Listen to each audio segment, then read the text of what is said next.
ऋषभ सतोमा सत्तमो तमसोमा ज्योतिर्गमय मृत्योर्मामृतंगमय। ओम शांति शांति शांति। पातंजल योग शास्त्र की ये 95वीं कक्षा है। तो चौथे पाद का सूत्र चल रहा है कि 3 प्रकार के कर्म होते हैं जिनका फल मिलता है हमारे को जाति आयु भोग के रूप में। और ये जो फल होता है वासनाओं के साथ मिलता है। वासनाएं ना हो तो कर्माशय कोई फल नहीं दे सकता। वासनाएं चावल के धान के ऊपर जो कवर होता है उसकी तरह होती है वासनाएं। जैसे चावल जो धान होता है बीज, उसके ऊपर का कवर छिलका होता है, उसको यदि उतार दिया जाए और उसके बाद चावल को बिजाई की जाए, चावल कभी भी अंकुरित नहीं हो। चावल तो वही है पर उसके छिलके जो है ना वो खत्म हो गए। तो वासनाएं छिलके की तरह है। हमारी वासनाएं जो है छिलके की तरह है और कर्माशय चावल की तरह है। दोनों मिलकर के और फल देते हैं। अकेला कर्माशय फल नहीं दे सकता है। वासनाएं यदि हमने समाप्त कर दी, अविद्या अस्मिता राग द्वेष अभिनिवेश, इन 5 क्लेशों को यदि हमने समाप्त कर दिया तो समझो उसके बाद यदि कर्माशय बच भी गया हमारा, फल नहीं देगा। कितनी बड़ी बात है ये। ऐसे तो हम सुनते हैं, पढ़ते आए हैं, बाल्यकाल से सुनते सुनाते रहे हैं कि कृतम अवश्यमेव भोक्तव्यम कृतम कर्म शुभाशुभ। शुभ और अशुभ जो भी कर्म होते हैं अवश्य भोगना पड़ता है। अवश्यमेव भोक्तव्यम कृतम कर्म शुभाशुभ। शुभ अशुभ जरूर भोगना पड़ता है हमारे को। तो यहाँ पर एक बात कह दी योग दर्शन में, क्लेश मूला कर्माशय दृष्टा दृष्ट जन्म वेदनिया। क्लेश मूल में है जिसके ऐसा कर्माशय दृष्ट और अदृष्ट जन्म का देने वाला होता है। कर्माशय जाति आयु भोग 3 चीजें प्रदान करता है, लेकिन क्लेश मूल में होने चाहिए। धरती है तो बीज कुछ न कुछ वो हो ही जाएगा। धरती नहीं है, बीज कमरे में रखा है तो फलीभूत नहीं होगा। सती मूले तद विपाको जर्त्यायुर्भोगा। मूल के होने पर, मूल क्या चीज है? वासनाएं, क्लेश, इसको मूल कहा है। तो सबसे ज्यादा काम करने की जरूरत है अपनी वासनाओं को दग्ध बीज करने के लिए कोशिश करना और कर्माशय को मतलब शास्त्र के अनुकूल तैयार करना। अपने मनमौजी ढंग से जीना छोड़ना और जैसा शास्त्र कहता है वैसा जीना शुरू कर देना। ये होता है कर्माशय का परिवर्तन, कर्माशय का रूपांतरण होता है कि हम जो है अपने जीवन को एक दिशा में, सुनिश्चित दिशा में हम ले जाएंगे। अपनी मनचाही जो हमारी जीवन की प्रक्रिया है वैसा हम नहीं करेंगे, नहीं चलाएंगे। तो क्लेश और वासनाएं और कर्माशय 3 चीज मैंने रखी। तो इन 3 चीजों में हमारी जो वासनाएं हैं वो बनती हैं, कर्मों से ही बनती हैं वो वासनाएं। जैसे हमारे मनुष्य जीवन को हम जीते रहते हैं तो मनुष्य जीवन में कुछ कुछ वासनाएं बनती रहती है कि हमारी जहाँ रुचियां होती हैं, जहाँ विद्वेष होता है, जहाँ लोभ होता है, लालच होती है, वो वासनाएं संस्कार के रूप में हमारे भीतर इकट्ठी होती रहती है। उन वासनाओं को यदि हमने ध्यान से, विचार से, ज्ञान से उन वासनाओं को हमने निरस्त नहीं किया, बहिष्कार नहीं किया, उन वासनाओं को धोया नहीं, साफ नहीं किया, तो वासनाओं को यदि साफ नहीं किया तो हमारी वासनाएं फिर हमें फल दिलाती रहती है। वासनाएं भूमि की तरह हैं। वासनाएं जैसे एक चूल्हा होता है, तो चूल्हा जो रखा हुआ है जिसमें हम अग्नि जलाते हैं उसको मैं चूल्हा कह रहा हूं। यदि हमारा चूल्हा रखा है और हमने मतलब अग्नि जलानी है तो एक दूसरी प्रोसेस करना पड़ेगा। पहले चूल्हा बनाते हैं फिर हम अग्नि जलाते हैं। यदि चूल्हा नहीं है तो अग्नि बिखरती रहेगी, कैसे हम कोई चीज को हम कैसे रखेंगे? वही चूल्हा है, कुछ ना कुछ उसमें अग्नि जब हम उसके ऊपर रखते हैं तो नीचे अग्नि जलती है और ऊपर कोई कोई ऐसा तरीका, उसी को चूल्हा कह रहा हूं, कि ऊपर हांडी उसके ऊपर रखी रहे, तवा उसके ऊपर रखा रहे। तो वासनाएं चूल्हे की तरह हैं और कर्मा से वो जो उसमें भोजन पकाया जाता है उस पात्र की तरह है। वासनाएं लोटी की तरह है, उसमें जो जल भरा जाता है वो कर्माशय की तरह है। तो इन दोनों का बड़ा कॉम्बिनेशन है। तो कहा हमारे तीन प्रकार के कर्म क्या,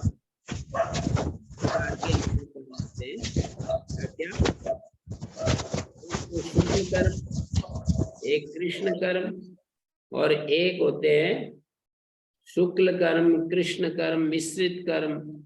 और योगियों के चौथे प्रकार के कर्म होते हैं, ना तो शुक्ल होते हैं, मतलब अशुक्ल होते हैं और अकृष्ण होते हैं। योगियों के जो कर्म होते हैं वो अशुक्ल और अकृष्ण नाम से कहे जाते हैं।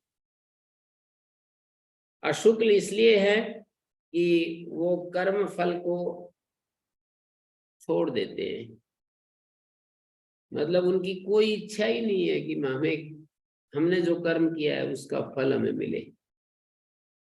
और दूसरी तरफ कृष्ण अकृष्ण भी होते हैं, वो मतलब समस्त जो अशुभ कर्म है उसका उन्होंने त्याग कर दिया है। शुभ कर्मों का फल नहीं चाहते, अशुभ कर्मों को छोड़ दिया है, दो काम हो गए। तो ये योगियों के कर्म की हालत है। शुभ कर्मों का फल नहीं चाहते, अशुभ कर्म त्याग दिए। बाकी साधारण लोग या तो शुक्ल कर्म करते हैं या कृष्ण कर्म करते हैं या मिश्र कर्म करते हैं। कोई बिजनेसमैन बिजनेस करता है, कोई किसान खेती करता है, कोई कहीं ना कहीं भूल चूक होती रहती है, तो इसलिए मिश्रित कर्म कहते हैं। कोई अध्यापक पैसे ज्यादा लेता है और उतना सेवा कम करता है, तो हो गया ना गड़बड़।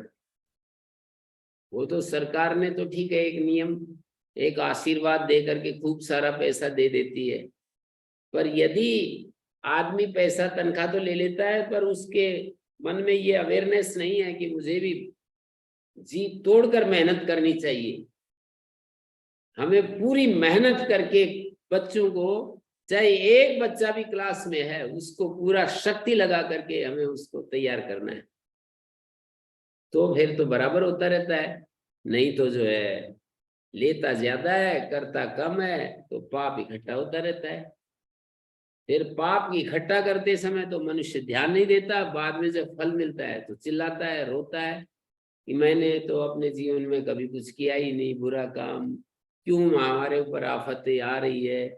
बुरा काम यही थोड़ा होता है किसी का गला काटना, सीधा सीधा जा करके बुरा काम हो गया, या किसी के घर में डाका डाल देना, चोरी कर लेना, ये सब भी बुरे ही काम होते हैं। जो हम कर्तव्य को, अपने कर्तव्य को ईमानदारी से नहीं करते, सब बुरे काम है। तो इस तरह से यहाँ पर हम सूत्र पढ़ रहे हैं।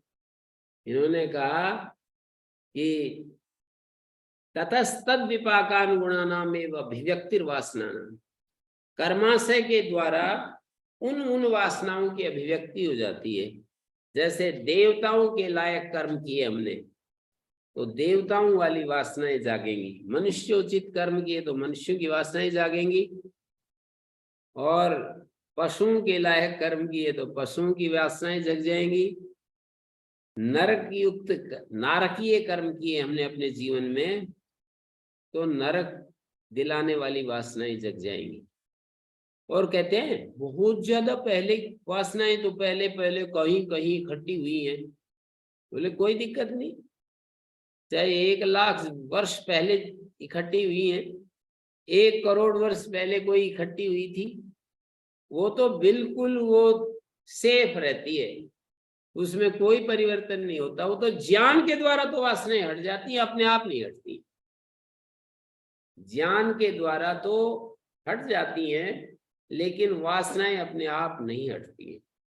ये ज्ञान ही है। जैसे कोई कोई महापुरुष बोल देते हैं, स्वामी शरणानंद जी जैसे, कि कोई भी उत्पन्न हुई चीज शाश्वत नहीं होती है, कभी न कभी उसका विनाश हो ही जाता है, यदि उसको छेड़ेंगे नहीं तो। पर छेड़ ऐसा कौन है जो कि कोई वासना हमारे अंदर आ गई उसको छेड़ेगा नहीं?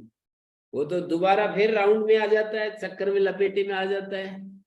तो इस तरह से पुनरावृत्ति होती रहती है और दृढ़ होती रहती है वासना। तो वासना जो होती है वो अलग अलग कर्मों से अलग अलग वासनाएं पैदा होती है, उद्बुद्ध होती है हमारे अंदर, वो वासनाएं उद्बुद्ध होती है। तो नारकीय वासनाएं, दैव वासना और मानुष वासना और मनुष्येतर जो प्राणी है उनको तिर्यक वासना कहते हैं। वो वासना अभिव्यक्त हो जाती है, उसी तरह का कर्म हो। मानुष कर्म से मानुष वासना, दैव कर्म से दैव वासना, तिर्यक कर्म से तिर्यक वासना, नारक कर्म से नारक वासना।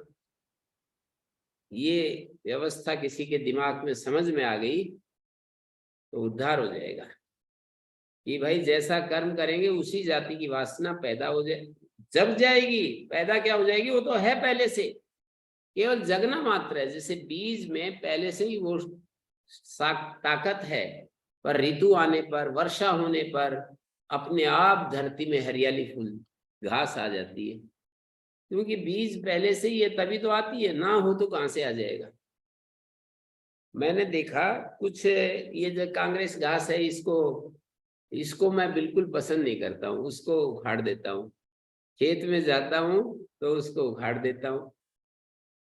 तो पास वाले खेत में तो एकदम इतनी ज्यादा खड़ी है, इतनी अधिक वो खड़ी है। मैंने दिखाया हमारे गोपाल जी को, देखो यहाँ पर, और हमारे खेत में जो है वो है ही नहीं।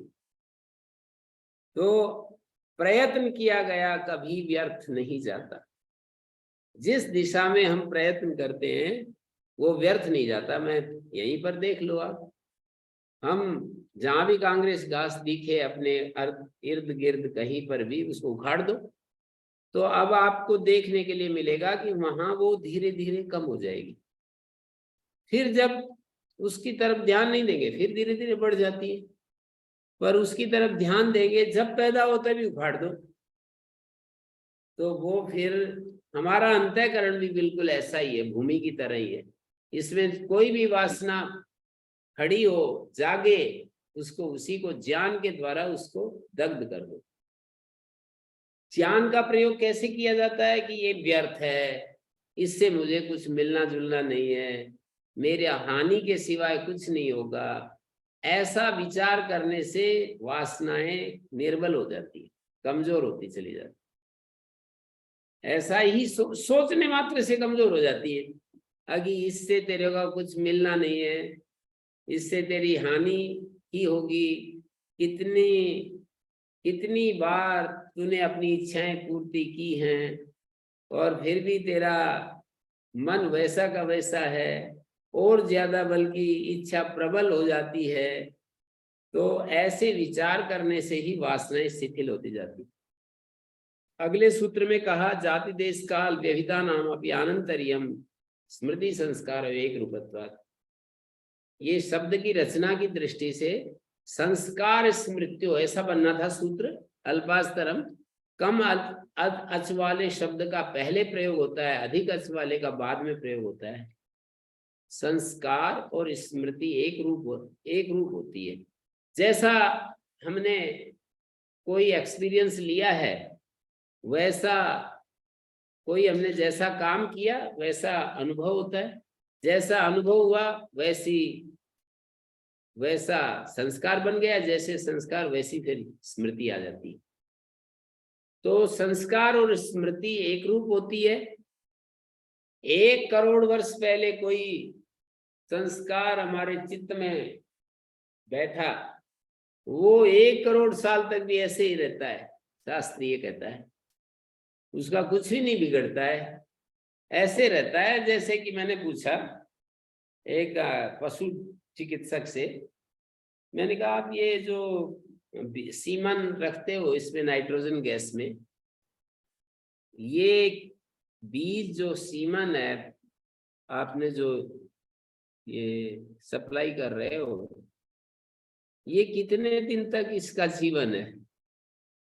बोले उसका बस केवल नाइट्रोजन गैस में इसको रखते रहो और 4 अरब बरस तक भी, ये सृष्टि जब तक रहेगी 4 अरब बरस तक भी जो है ना, इसका कुछ नहीं बिगड़ना।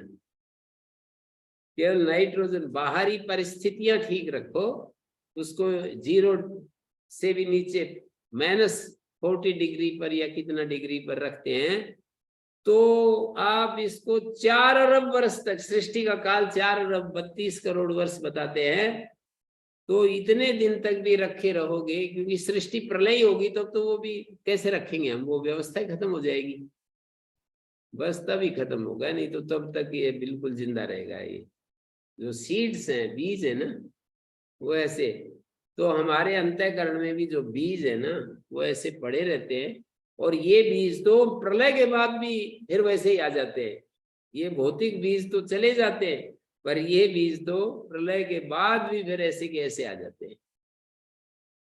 जाति, देश, काल, ये 3 चीजें गिनाई। ये अलग जाति का व्यवधान हो गया, देश का व्यवधान हो गया। अमेरिका में पैदा हुआ था, वहां कोई वासना देखी सुनी, और अब यहाँ पर आ गया तो यहाँ की अलग स्थिति है। बोले कोई बात नहीं, वहां वाली वासना चाहे वहीं इकट्ठी की थी, वो यहाँ आ गई अब। और दूसरे जाति में थी, बीच में कई सारी जाति का व्यवधान हो गया। पहले तो मनुष्य था और हजारों जातियां बीच में रोटेट होती रही, अलग अलग जातियों में घूमता रहा। बोले जिस जाति में गए उसी जाति की वासना आगे आ जाएगी, कोई दिक्कत नहीं है। जैसे पशु जो होते हैं ना, अपने प्रेम की अभिव्यक्ति चाट करके करते हैं, उसके पास जाकर खड़े होंगे तो बड़े ही प्रेम से चाटने लगते हैं वो, तो वो वासना है पशु की। वो दूसरे वहां पर भी दूसरी योनि में भी जाकर के वैसे ही रहता है। पूरी धरती के कुत्तों को आप देखिए, उनका लघुशंका करने का अपना ही एक अंदाज है। कहीं का भी कुत्ता हो, चाहे अमेरिका में पैदा हुआ है या उत्तराखंड में या भारत में, बिल्ली का जैसे वो लघुशंका और सोच करती है, तो एक अपना ही तरीका है, मिट्टी डालने की कोशिश करती है। तो ये वासनाएं हैं एक एक जाति की अपनी अपनी। गाय घास खाने की वासना है, और शेर की वासना हरिण खाने की है, मांस खाने की है। तो मनुष्य की भी अलग अलग वासनाएं हैं। इंद्रियों को सुख लेने की वासना, और बड़ा बनने की वासना, और संपत्तिशाली बनने की वासना, ये सब वासनाएं होती हैं। तो इन वासनाओं का व्यवधान होने पर भी कोई दिक्कत नहीं है, चलती रहती है। तो बोले ये वासनाएं मतलब इतनी पुरानी हैं, तो फिर ये तो कभी भी जा ही नहीं सकती हैं ये वासनाएं, तो हमारे तासाम अनादित्वम, ये अनादि हो गई ये वासनाएं, तो अनादि हो गई तो फिर ये तो पीछा ही नहीं छूटेगा इनसे। तो वासनाओं को अनादि बताया है, वासनाएं अनादिकाल से चली आ रही हैं, बिगनिंगलेस। तो बोले इन वासनाओं से तो मुक्ति नहीं हो सकती है, अनादि चीज है, तो फिर कैसे छूटेंगी? तो इन्होंने उत्तर दिया कि बोले अनादि तो है, तासाम अनादित्वम आशीषो नित्यत्वात्, अनादि हैं लेकिन अनंत नहीं। तो बोले ये कैसा गणित, अनादि चीज तो अनंत होनी चाहिए। बोले नहीं, अनादि चीज भी शांत हो जाती। कैसे? बोले अनादि जो चीज है वो किन्हीं कारणों से अनादि है, साथ में कारण है। वासनाएं जो बार बार इकट्ठी होती जा रही है ना, वो कारण यदि समाप्त किए जाए तो फिर वासनाएं खत्म हो जाएगी। हेतु, फल, आश्रय, आलम्बन, 4 कारण बताए कि वासना के 4 आलम्बन हैं, हेतु, फल, आश्रय, आलम्बन। आलम्बन से वासनाएं बढ़ती हैं, और चित्त जो है हमारा, चित्त जो है हमारा वो होता है ना, अज्ञान युक्त चित्त से भी वासनाएं बढ़ती हैं। और फल सुख दुख की स्मृति से भी वासनाएं जमा होती जाती है, सुख की स्मृति, दुख की स्मृति। और अविद्या, हेतु माने इग्नोरेंस, फाल्सहुड, ये इससे भी हमारे अंदर वासनाएं इकट्ठी होती रहती है। हम मन वचन कर्म से, तीनों साधनों से कर्म करते हैं और उस कर्म की प्रक्रिया में किसी पर अनुग्रह करते हैं, किसी को हम पीड़ा पहुंचाते हैं।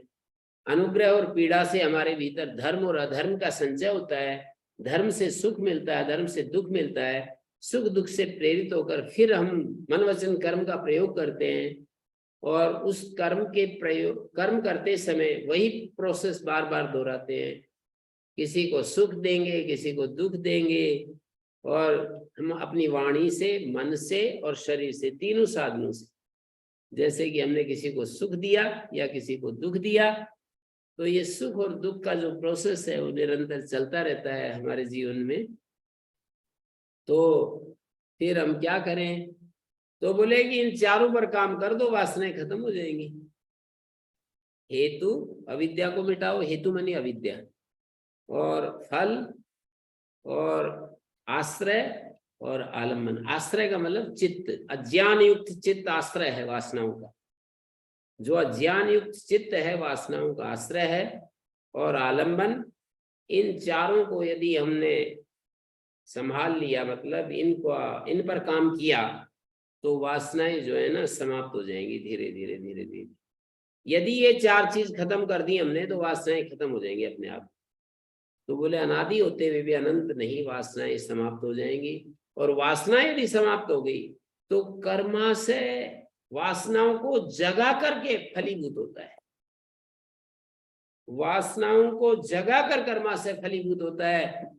जब वासनाएं खत्म होगी तो कर्माशय जगा ही नहीं सकेगा, वासनाओं को जगा नहीं सकेगा, तो वो फल भी नहीं दे सकेंगी। वासनाएं जब निष्क्रिय होगी, जली हुई रस्सी की तरह हो जाती है। उससे हम कैसे बांधेंगे किसी को? रस्सी रस्सी दिखाई देगी पर जली हुई है, हाथ लगाते ही तो घुल जाएगी। जली हुई रस्सी की तरह होती है वासनाएं। हाँ जी, किसी का कोई प्रश्न तो हो तो पूछ सकते हो। कर्म प्रकरण चल रहा है या स्पष्ट है? तब तो कितने दिन हो गए, सुनते सुनते स्पष्ट हो ही गया होगा। ओम गुरुजी। जी गुरुजी, आलम्बन का क्या अर्थ है? जैसे कि आपको कोई गुस्सा दिलाने का माहौल तैयार कर दे, आपको बार बार पीछे पड़े रहे, आप तो अपशब्द बोले, आपके साथ अपव्यवहार करे, तो वो आलम्बन हो गए ना। तो गुरुजी फिर ये अविद्या जो है, ये अविद्या के अंतर्गत ही नहीं आ जाएगा उसी का? तो मतलब वो अविद्या होगी तभी आलम्बन परेशान करेगा अविद्या को। आलम्बन, आलम्बन एक अलग चीज है, चित्त एक अलग चीज है, फल एक अलग है, अविद्या एक अलग है। तो चारों चीजों पर ही काम करना पड़ेगा। आलम्बन से भी वासनाएं जो है संग्रहित होती रहती है। तो फिर चित्त से आलम्बन भी, पे काम अज्ञान, कैसे करेंगे? अज्ञान युक्त चित्त से भी वासनाएं संग्रहित होती हैं। फल से भी वासनाएं संग्रहित, खुलासा करके इन्होंने बता दिया एक एक करके उसमें क्या है। कोई तो अविद्या आलम्बन पर ही पे काम करे, अविद्या पर ही काम करे तो ठीक है, अच्छी बात है। अपनी अविद्या को पूरा मिटा देगा तो फिर तो क्या रहेगा? कुछ भी नहीं रहेगा। तो आलम्बन पे काम ऐसे करे कि आलम्बन से दूर रहे, मतलब? हाँ, मतलब आलम्बन से थोड़ा, जिस जब जब हमें अपने हमारे को कोई आलम्बन सताता है तो उस आलम्बन से बचना ही पड़ेगा यदि वासनाओं पर काम करना है तो। मतलब रिन्यू होती रहती है ना, आलम्बन पा करके वासनाएं जो है फिर रिन्यू हो जाती हैं, हरी हो जाती है, फिर सूखने की स्थिति में पहुंचती है, फिर जाग हरी हो जाती है। तो आलम्बन जो है ना हमारी वासनाओं को हरा कर देता है, हरा भरा रखता है। जी गुरु। हाँ जी, बोलिए।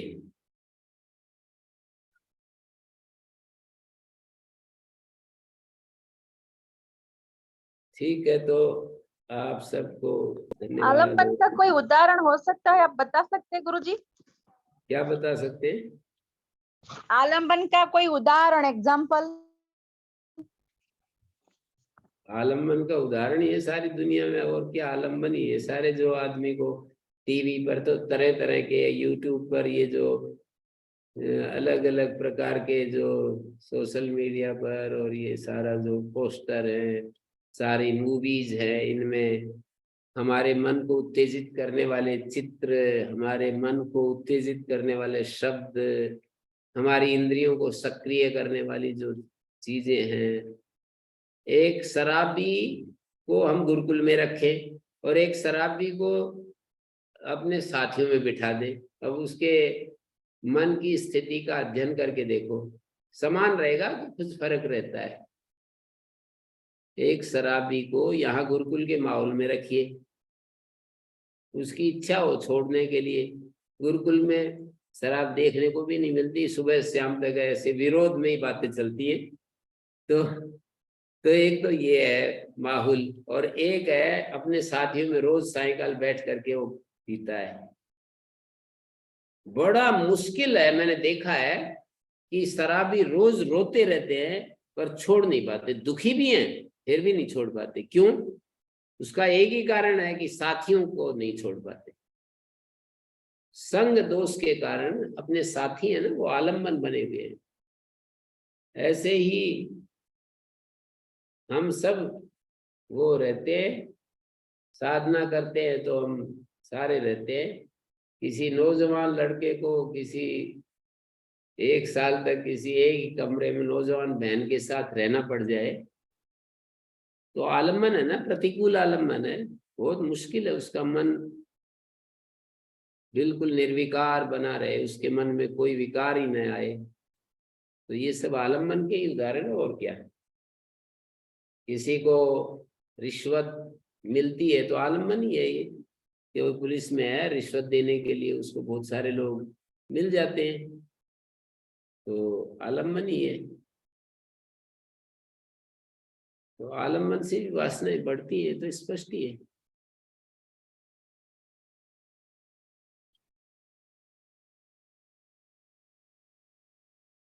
तो जय बोल देते हैं हम। ओम शांति शांति शांति।